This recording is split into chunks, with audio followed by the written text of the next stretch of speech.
So as she said, my name is Jonathan Silverman. I'm an interventional pain specialist. I grew up here in the Dayton area, went to Fairmont High School, traveled around for some training, finished up in Manhattan, and then came back, and I've been practicing here for about almost 7 years now. Pain is something that is a universal experience for all humans. There are actually some genetic disorders where pain sensation is altered, so that some people don't feel the pain, or they actually have a shorter life expectancy. So pain is a fundamental part of the human condition. When we talk about pain and the management of pain, we are specifically talking about chronic pain. There are specialists, mostly anesthesiologists, some surgeons, that treat acute pain. So what is acute pain? That means a broken bone is acute pain. A laceration, if you cut your arm, you're in acute pain. What I specialize in is treating pain that persists beyond the time period that we would expect the tissue to heal. When we study pain, we get large groups of people together from various backgrounds from all over the world, and we try to figure out this thing that is chronic pain. We have to start from a common place. So we try to define pain as the sensory, emotional, psychological, and physical response our body has to stimuli that threaten tissue injury. That's a really long, convoluted definition, but it basically boils down to your nerves take a sensation from the periphery, transmit it to the spinal cord, ultimately up to the brain, where it's processed. And that processing not only takes into consideration the nerve signal itself, but your history, your emotions, what you know from pain in the past. So that's why little kids, as they're tottering around, can fall down and they look to mom and dad like, how should I respond to this? There's a nerve sensation that I don't quite know what to do with. And mom's like, oh no. And they're like, okay. But pain is a learned phenomenon. And at some point, we all deal with pain.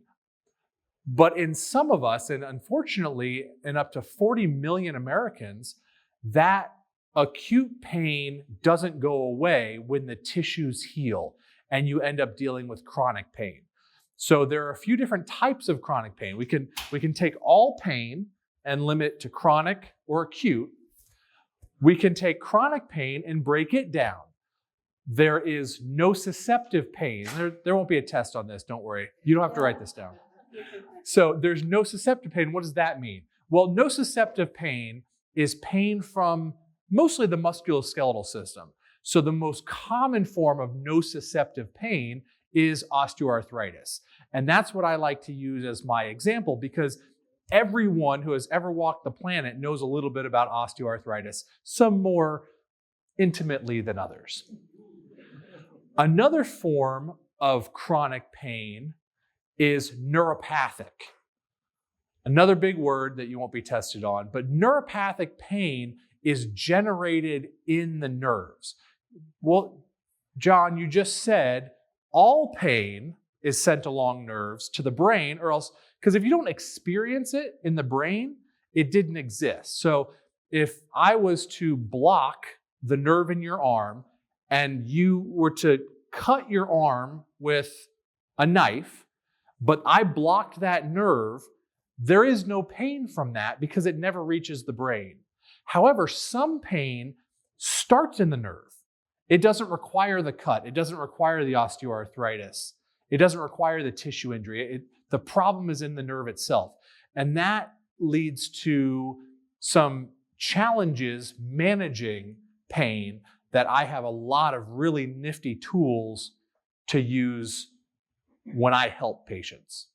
So it's easiest to start with the nociceptive pain, or as our example, osteoarthritis. Neuropathic pain, a great example of that is diabetic peripheral neuropathy. Many of you are familiar.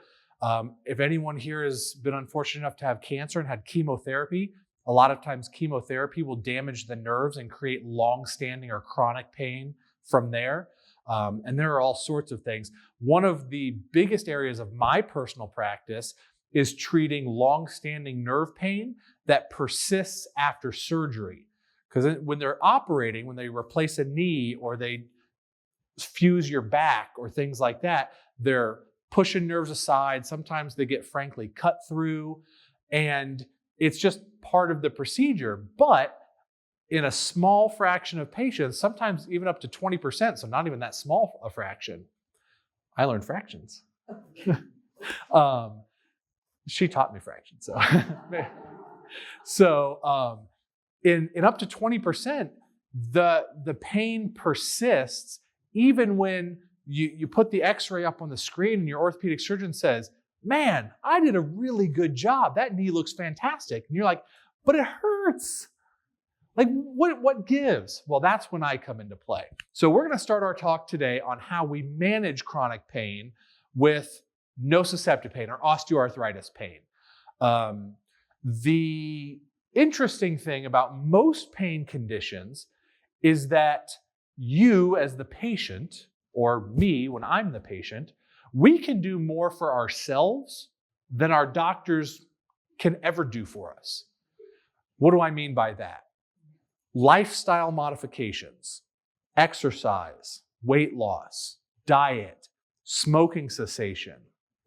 All of these play a role in the way pain is experienced. So, can I get a quick show of hands? How many patients have osteoarthritis of the knee? How many patients here, how many people here have been told that by their doctor? Okay, ma'am, I'll use you. Do you have pain in your knee 24/7, 365? No.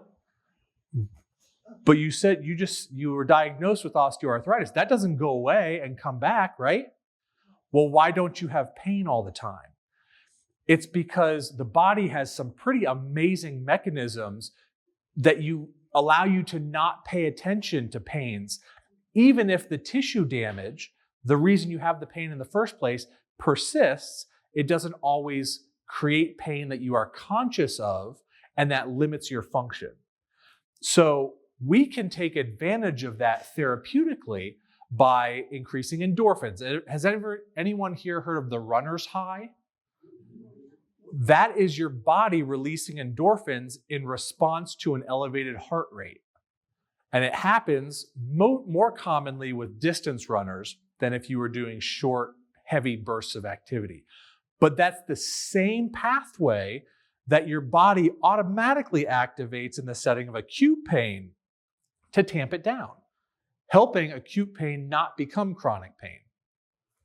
So say you're doing everything right. You're doing your exercises, you are eating healthy, you don't have a high-fat diet, you don't have a lot of inflammatory mediators building up in your body from your food, you don't smoke, you're of a healthy weight, but you still have pain. What then?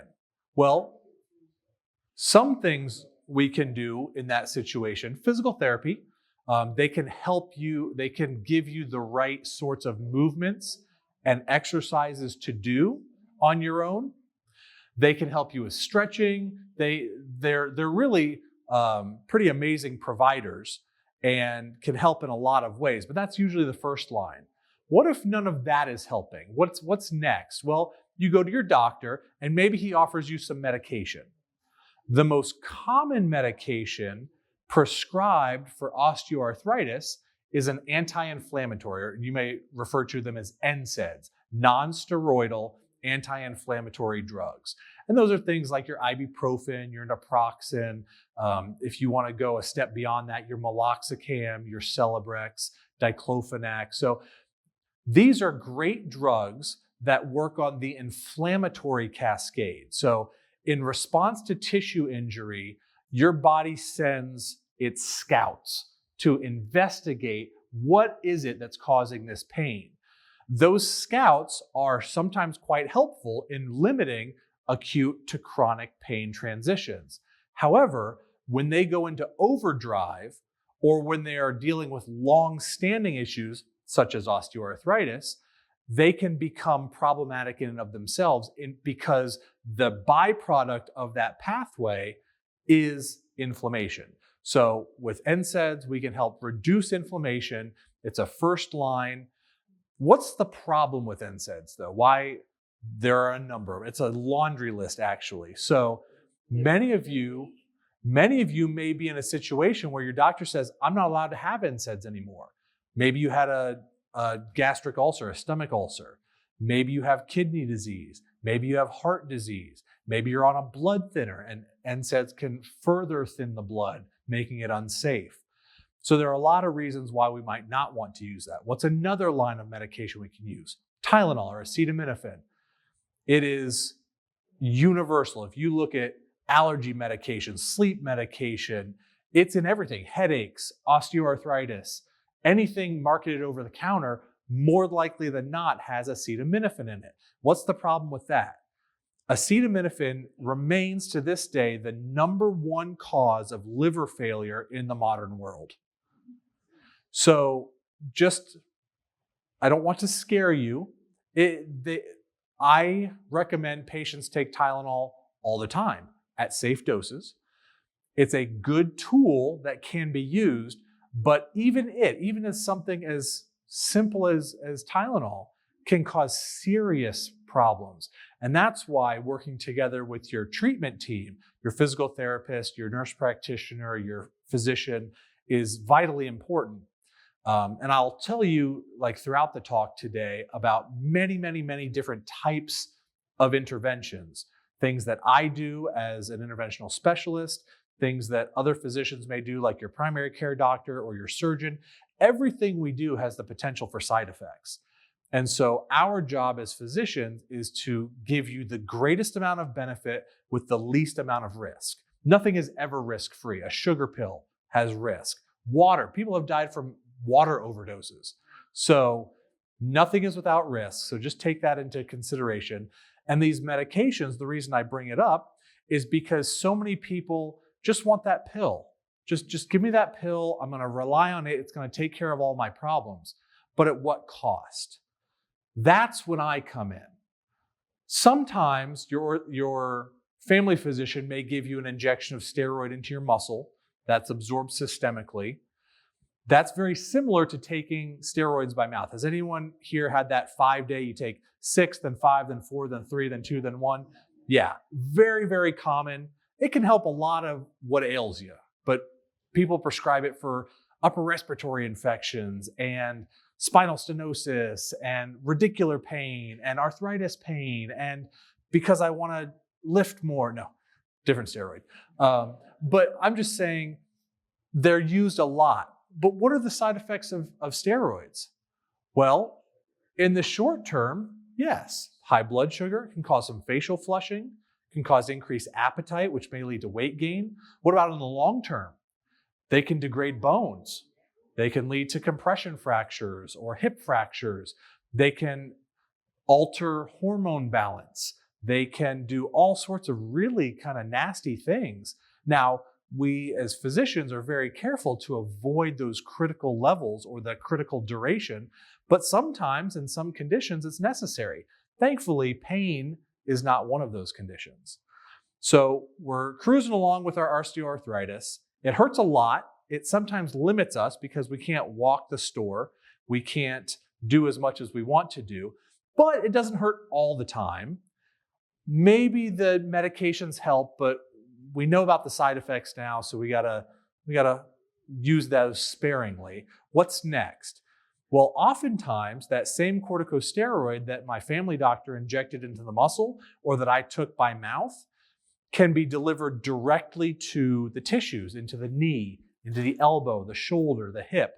I do quite a few of these injections. Sometimes I just do it right there in the office. Sometimes I use ultrasound to make sure that I'm effectively delivering medication where it needs to go, especially for a deeper joint like the hip or the sacroiliac joint where your tailbone and your hip bone meet.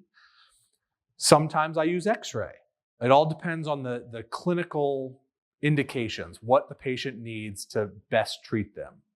What are some other things? A lot of my orthopedic colleagues use gel. Has anyone had experience with gel injections? Hyaluronic acid. They used to be derived from the comb of a rooster.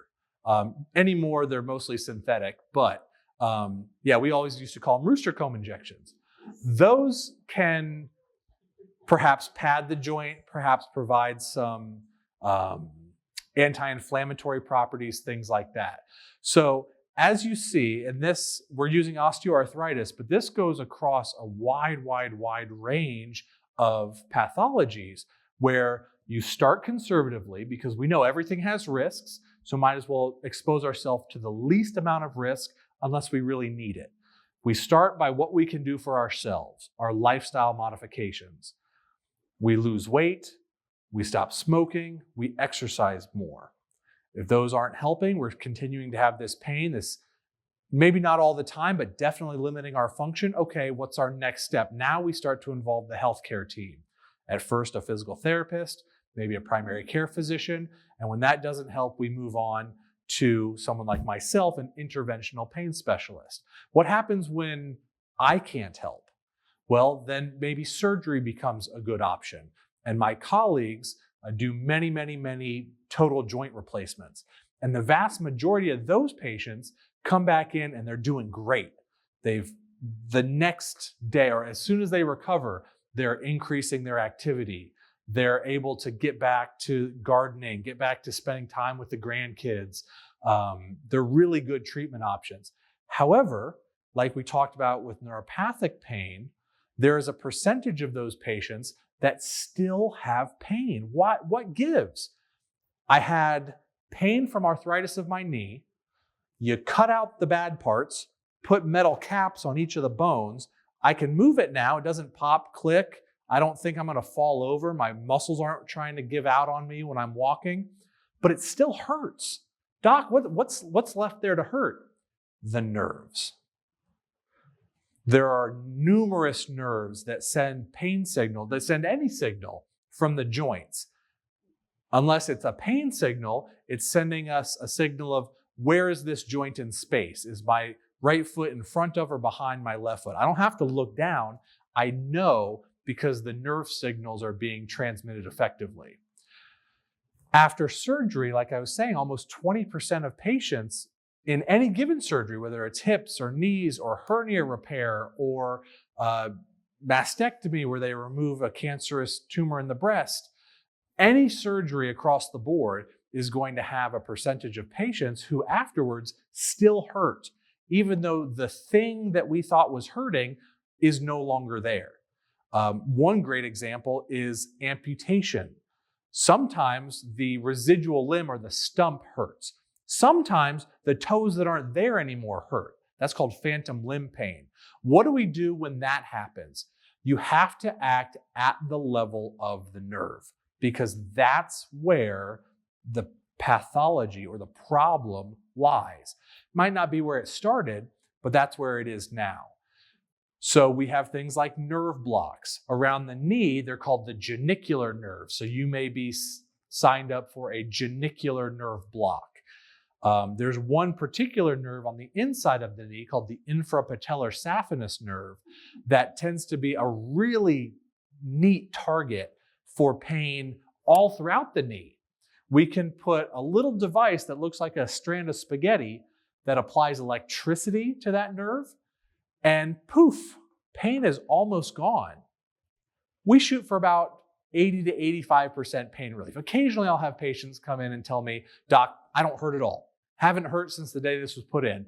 That's relatively rare. What I want is enough pain relief that you can continue or resume, go back to the activities that you were limited from doing previously. So that's kind of how this spectrum of my practice works. We treat nociceptive pain with all these various treatment options that can sometimes turn into nerve-based pain. Occasionally, we will apply nerve-based therapies for nociceptive pain. An example is someone who has knee pain, has osteoarthritis. For some reason, they can't have surgery. Maybe they just don't want it. Maybe they have too many other medical issues and the anesthesiologist says, I just think it's not safe. Yes, you could stand to benefit from this knee replacement, but we might not get you off the table, or we might not be able to take the tube out of your throat, and you may have to continue using that tube to breathe for a longer time than would otherwise be necessary. So there are a lot of reasons why someone may recommend against surgery. In those cases, we can apply some of these advanced treatment options prior to someone having surgery. Another great example that I like to use, because it really shows the interplay between these types of pain, is back pain. Who here knows back pain? Everybody. Every single person I have ever encountered over the age of probably 12 knows a little something about back pain. And why is that? Well, it's because we as humans evolved to walk upright. And the hardware we have is not the best at walking upright for a long period of time. So if we put 20-year-olds into MRI machines, we see early degenerative changes. If we put 60-year-olds into MRI machines, we see advanced degenerative changes. We see disc bulges. We see narrowing of the tunnels called stenosis. If we put 80-year-olds in MRI machines, we see those changes in almost 90%. And that's patients who might not live every day with back pain. So due to our evolution, due to our activity levels, we are almost always going to experience some degree of back pain. Back pain is tricky because there is a nociceptive component. There are discs, there are vertebral bodies, which are bone, the end plates of which are highly innervated, means there's a lot of very tiny nerve endings.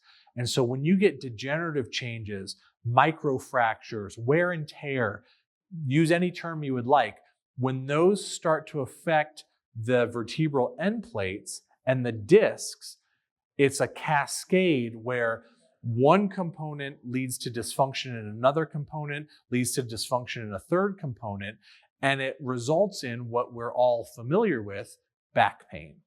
Sometimes back pain goes down the leg, what we refer to as radiculopathy. Sometimes it stays put. Sometimes it comes and goes. Sometimes it's constant. It's a very complicated system in our spine that keeps us upright and able to do human things like climb trees and swim and run and walk for long distances. And even if we're not having to chase down game like we did back in the Stone Age, we still enjoy many upright activities, and inevitably that leads to problems. So how do we treat that? Well, a very similar algorithm to the osteoarthritis example we used. Why? Because it's very similar pathology, and in fact, identical pathology to an extent to osteoarthritis of the knee or the hips or the shoulder. So we start with lifestyle modifications. 1 pound of weight loss takes 4 pounds off of our joints. Smoking cessation is probably the single greatest thing you could do for your health in general, more so the cardiovascular health, the respiratory health, cancer reduction, but pain is a huge component that is made worse by smoking. So again, we've talked about this with our other conditions. We got that box checked. We are doing everything we can possibly be doing for ourselves, and we're ready for some help, whether that be from a physical therapist or a chiropractor or an acupuncturist or other alternative medication options, or eventually our physician. What are some medications that we'll sometimes use for back pain? Someone mentioned earlier Lyrica. The generic name is pregabalin. It has a cousin medication called gabapentin or Neurontin. Is anyone familiar with either of those two medications? They are incredibly commonly prescribed. They work on a specific receptor on cell membranes so that they fire less rapidly or less readily. Basically, they stabilize the nerve membrane in an effort so that the minor irritation you have of those nerves constantly no longer causes constant signaling of pain, pain, pain. They can be very effective medications. We prescribe them quite a bit. What are the downsides of those medications? Side effects again. Absolutely. Drowsiness, constipation, confusion. Sometimes, yes. Is anyone here familiar with the Beers list? It's a list of medications that are recommended to be avoided in elderly patients because they have side effects that elderly patients are more susceptible to. Could result in falls, could result in, if someone's 20 years old taking Lyrica, they could have some confusion. If someone's 80 years old taking Lyrica and they get up in the middle of the night to use the restroom and they don't know where they are, that is a far worse scenario. 62% of patients who start gabapentin stop within 6 months because of side effects. So while these can be very effective treatments, we have to be very, very careful with them. What can we do instead? Well, most of my practice is applying, as was said in my bio, targeted interventions to treat various aspects of back pain. I have different tools if your pain stays in the back, what we refer to as axial back pain, versus if it radiates into the buttocks, versus if it radiates into the hips, versus if it radiates down the legs. We, of course, applied the safest treatment option we think will be effective, and that could be different for everyone. So if you talk to your friend and say, hey, she has the same back pain I do, I might recommend completely different treatments depending on your physical exam, your history, what you've tried in the past, and what I think the primary pain generator is. When I introduced this segment, we talked about how multifactorial these things are.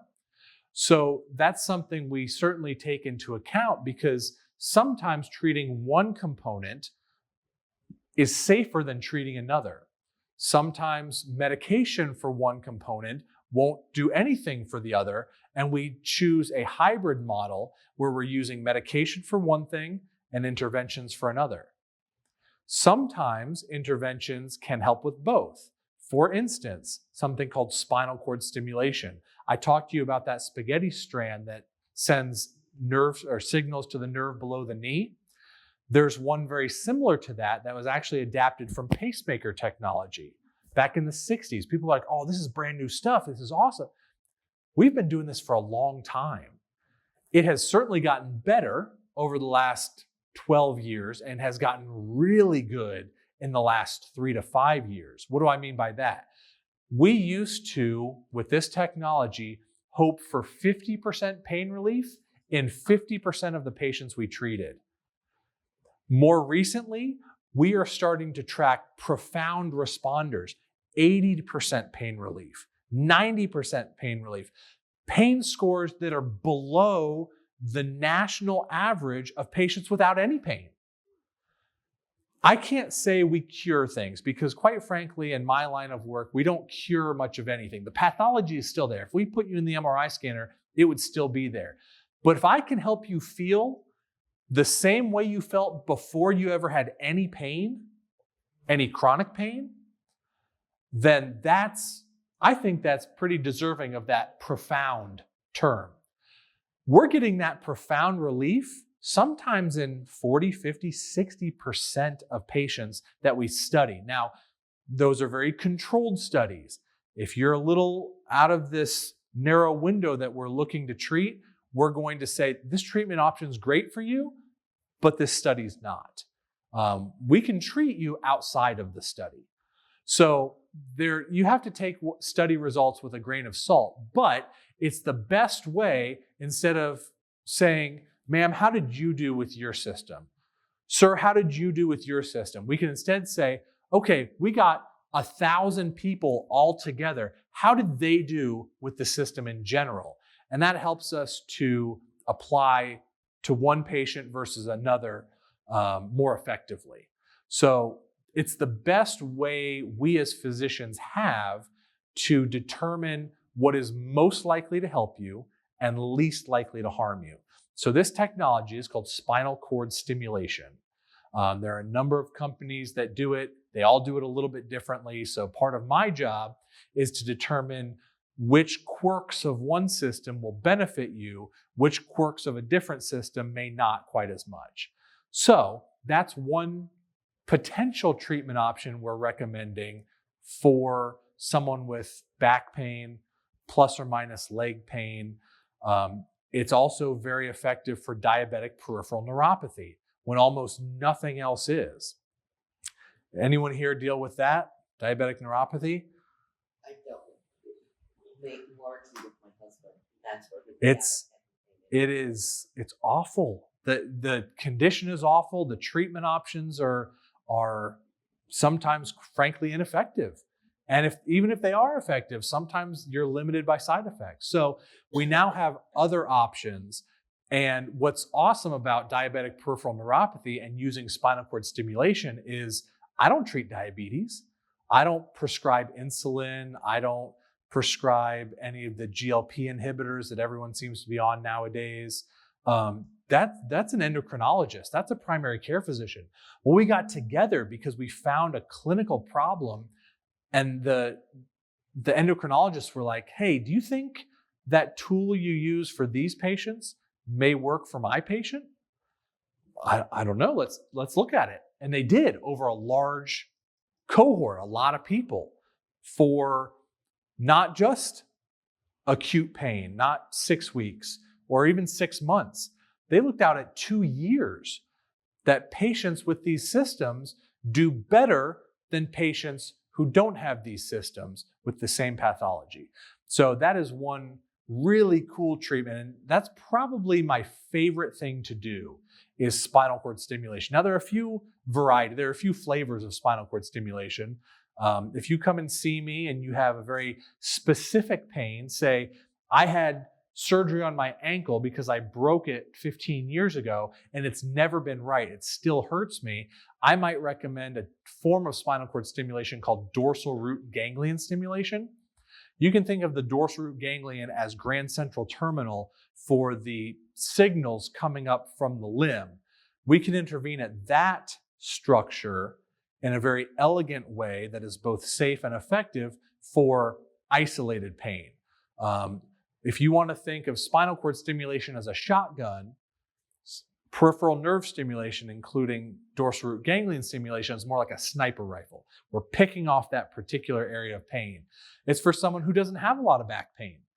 I mean, maybe their spine doesn't look the greatest because they're over 20, but it doesn't hurt them. It doesn't keep them from doing what they want to be doing.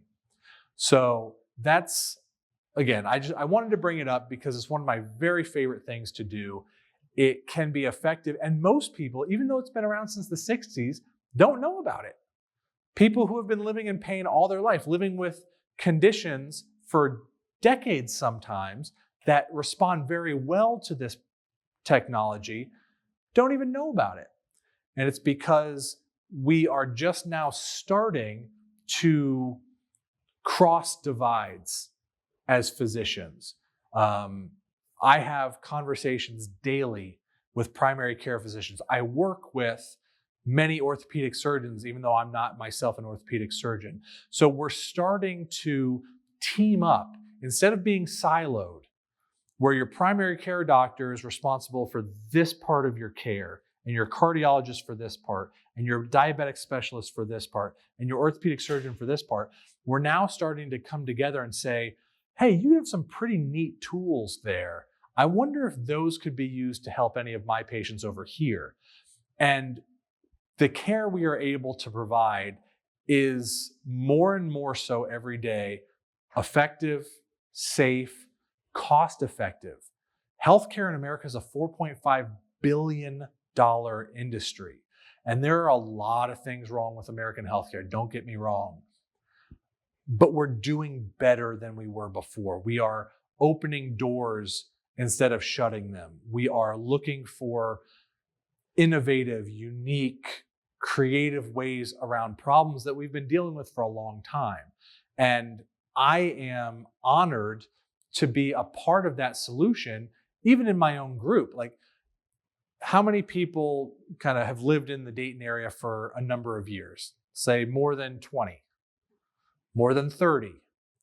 So no doubt you are vaguely familiar with Orthopedic Associates of Southwest Ohio. They've been around forever. They've been treating patients with orthopedic injuries at a high level forever. And at various points in time, they've tried to incorporate new and innovative ideas. And when I came on board a few years ago, they welcomed me with open arms. We are in constant communication with not only the leadership, but also my partners. How can we think outside the box to help patients? Because that short list of treatment options we talked about for osteoarthritis can't be all that's available for these patients, because not all of those treatments work for everybody. There are still patients who struggle, and it's those patients that we try to find solutions for in unique ways. And I'm just really happy that you guys are here, willing to listen to me blather on, because I get really excited about it. I love this stuff. And so, again, just thank you for being here. I wanted to, again, give a general overview, but really open up the floor. I know you guys all have your own individual journeys through life, and many of those have involved pain at one point or another, or sometimes constantly. And without getting into specific diagnoses, specific treatment options, I wanted to answer questions. You guys were good enough to wait here for me to get out of clinic. I want to tailor this experience to make it the most for each of you. So if you want to raise your hand, I'll call on you. Again, I won't be giving any medical advice, but in general, your question is probably shared by others in the room. Your experiences are probably common to others in the room who may not be willing to raise their hand. So, ma'am, I'll start with you. That new therapy The spinal cord stimulator, sure. Is that CMS approved? Absolutely. Yep, these are covered by Medicare. How long has that been CMS approved, you know? As certainly longer than I've been practicing. That option was never offered to my husband for the diabetic neuropathy. So for the diabetic neuropathy, the first studies came out in 2015 that the data was strong enough to convince the Food and Drug Administration to approve the technology for that indication. Another study was published about 3 years ago that further strengthened that. And on the strength of that study, just about every variant of this stimulation on the market now has the approval to be utilized in diabetic neuropathy. So that in and of itself, that process is a PhD level. Like, you can spend years trying to figure out that process, but in general, it's important, it's useful to know that there are ways to utilize these technologies that may not be approved by the FDA. For instance, spinal cord stimulation in Europe is used to treat angina or heart-related chest pain, and has been for decades. That's not an approved indication in the United States. But as a physician, your license allows you to practice beyond the narrow window that the FDA has approved. Now, is insurance going to cover it? Maybe, maybe not. So there are a lot of extenuating circumstances, but the relatively few indications each of these devices have are not the only ways that they can be used effectively. So a long-winded answer to a very simple question, but yes, these are all approved by... It should have been an option for him at that point. It would have been an option. Potentially, yes. And now, so these devices are implanted into the epidural space. Has anyone here familiar with an epidural steroid injection? Is anyone here familiar with a labor epidural? So the epidural space is continuous from the brain all the way to the tailbone, and we can intervene in that space in a myriad ways. One of them, a labor epidural, we put a large volume of local anesthetic to numb women from the belly button down when they're giving birth so they don't feel it. One of the most common things I do day in and day out is an epidural steroid injection. The nerves that travel through that epidural space from the spine down the leg are a very safe and effective target for steroids for pain relief. We can also apply electricity in that same space, again, to help. The on-label indications are pain that persists after back surgery, something called complex regional pain syndrome, which is pain in a limb associated with other findings like swelling and extreme sensitivity to light touch. That's an indication. Diabetic peripheral neuropathy is now an indication. And our most recent indication about a year ago was patients who have back and or leg pain that haven't yet had surgery, but for whom no surgery is available. So if you're seeing me and I've been treating you for 6, 8, 10 months, we've tried an injection or two, maybe it's helped temporarily, but it hasn't given us the profound relief that we would expect or hasn't given us the duration of relief we would expect. And we talk and say, you know, I don't think the risks of more and more and more injections are really worth it. Let's have you see my surgical colleague. You go and see him and he's like, man, in order to fix your back surgically, it would take 8 hours. You'd be recovering for 18 months. I just don't think it's worth it. You then come back to me and we say, okay, you have this pathology. We've tried extensive conservative or safe management. That hasn't given us the relief we wanted. You're not a surgical candidate. Now this cluster of facts can be summarized as non-surgical low back pain. And we now meet the indications that the FDA has laid out for use of this system. So that's been a real game changer in the ability to get some of these tools covered by insurance. It's not that it wasn't effective 5 years ago before we had the indication. It's that we weren't able to apply it to most patients because not a lot of people have $60,000 laying around to put a tin can in their backside.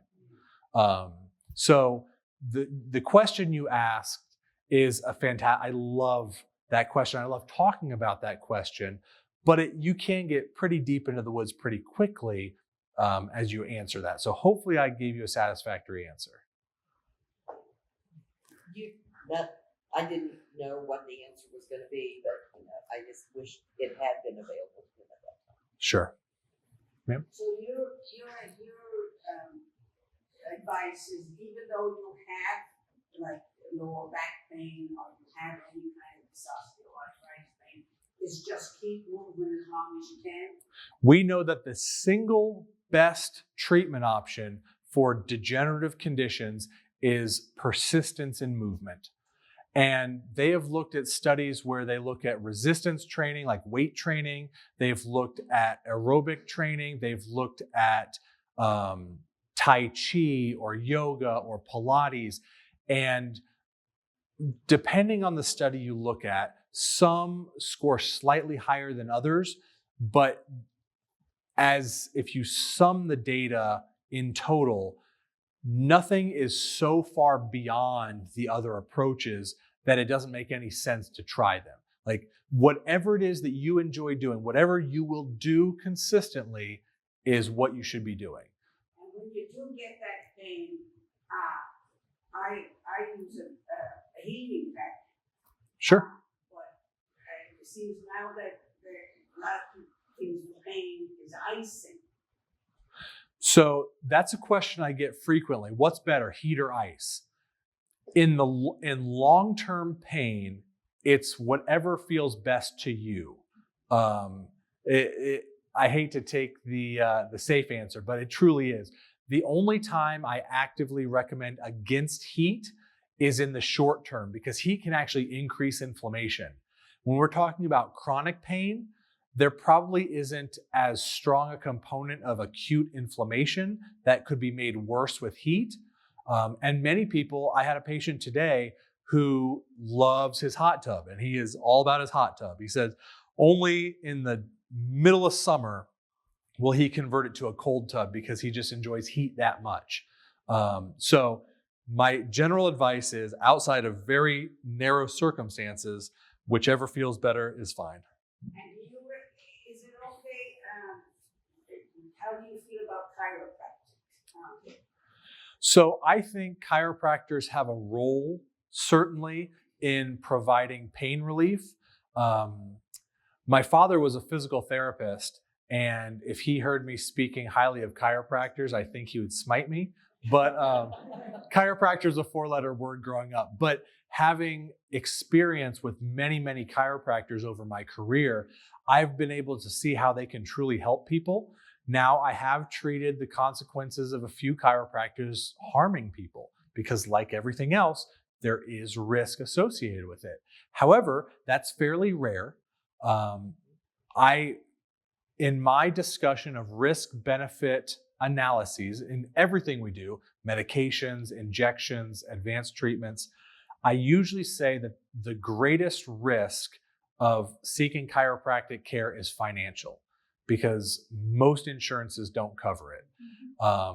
So if you have a relationship with a chiropractor that you can go to for short-term pain relief, absolutely, it's probably worth it.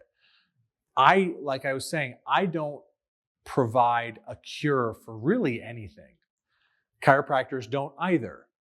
As long as they are honest with you about their expectations for your benefit and their potential to cause you harm, and they, together with them, you decide that the benefit outweighs the risk, then absolutely. Yes, ma'am. You mentioned that you now prefer like with other, like an orthopedist, and you're saying, oh, maybe your system will work for my patient. Are you finding that that's just your practice, or is it more nationwide now? Because I think it's high time that they did do that, because I think many people lose out on treatments they're not aware of because their physician doesn't know. So I think in general it is improving. And why do I think that? It's because I'm involved in a number of national societies, and every single one of those societies now has an approach, or it has been taking an approach that brings in specialists from other previously excluded specialties.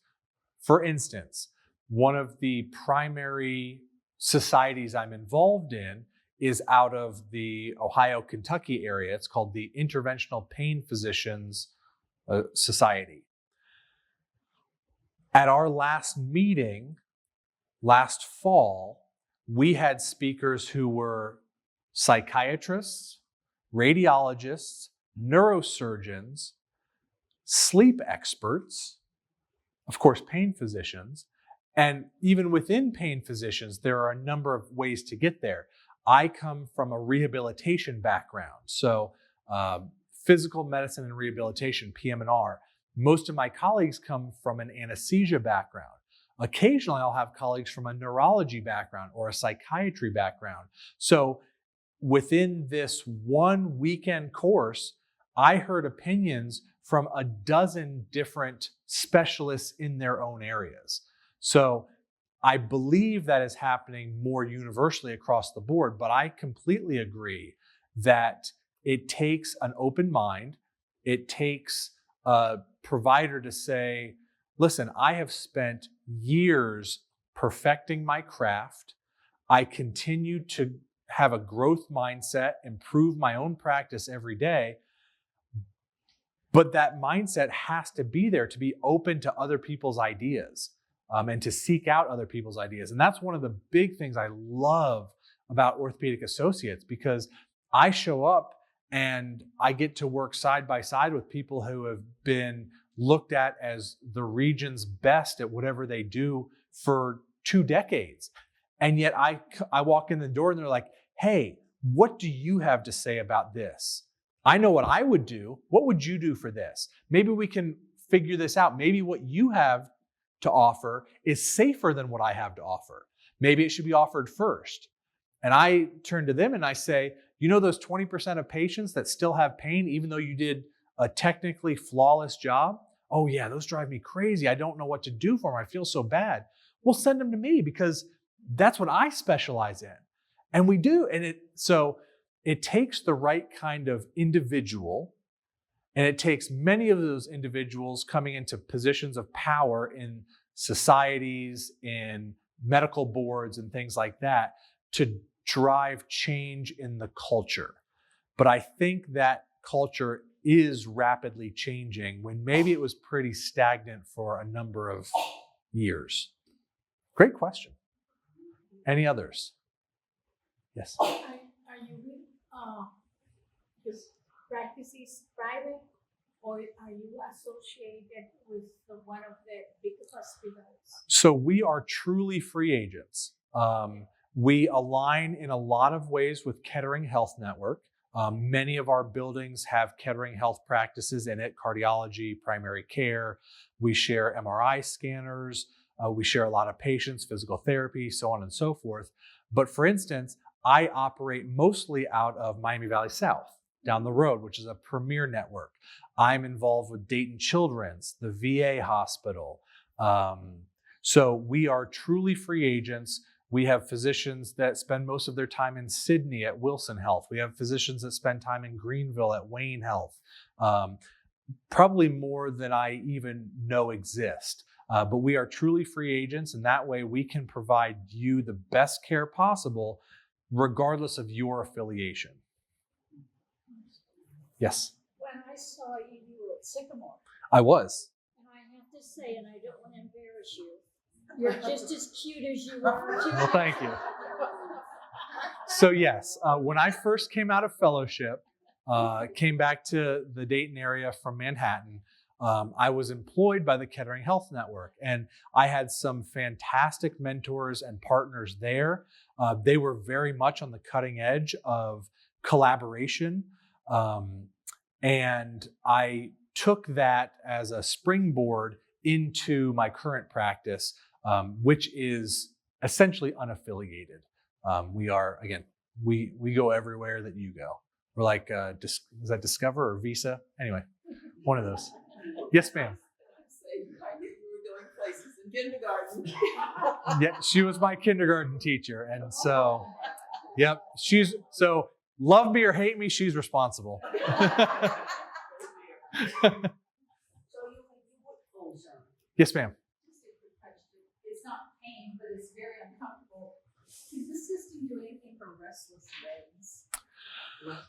So, yeah, restless leg can be quite difficult. Often the treatment that is tried is something like gabapentin, where we try to calm down those nerve membranes so they're not sending those annoying signals quite as rapidly. I absolutely consider restless leg a form of nerve pain. It currently, because it is not a purely or even primarily painful condition, it doesn't have FDA approval for any of these treatments we've talked about. So it can be a challenge. Now, I will say, if you have, say, back pain, we can apply treatments for your back pain that are also those we would use for nerve pain that may help with the restless leg syndrome. But as far as applying it for isolated restless leg syndrome, we're a bit more limited. What happened to Celebrex? Did it fall out of favor?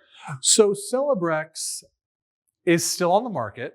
For those who aren't familiar, Celebrex fits into a class of anti-inflammatory medication that's a little bit different from ibuprofen or naproxen.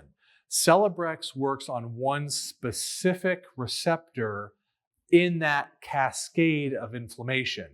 That receptor is not in the gut. So when they developed it, they were looking for a way to not cause dyspepsia, increase the risk for peptic ulcers, things like that.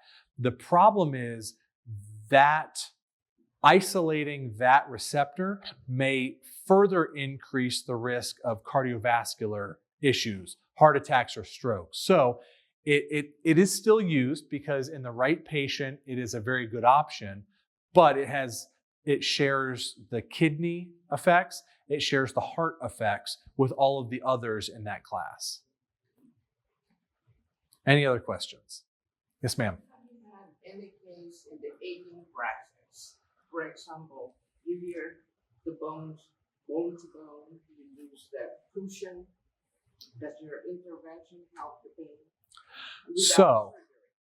So the question was, in the aging process, you often come across a diagnosis of bone on bone. And do my interventions help with, so your question was, does my intervention help with the pain of that? The answer is yes. Does it separate those bones? Does it reproduce the cushion in between that's been lost over time? No, it does not. But just because we see something, just like we talked about the corollary earlier, your x-ray looks fantastic, but you still hurt.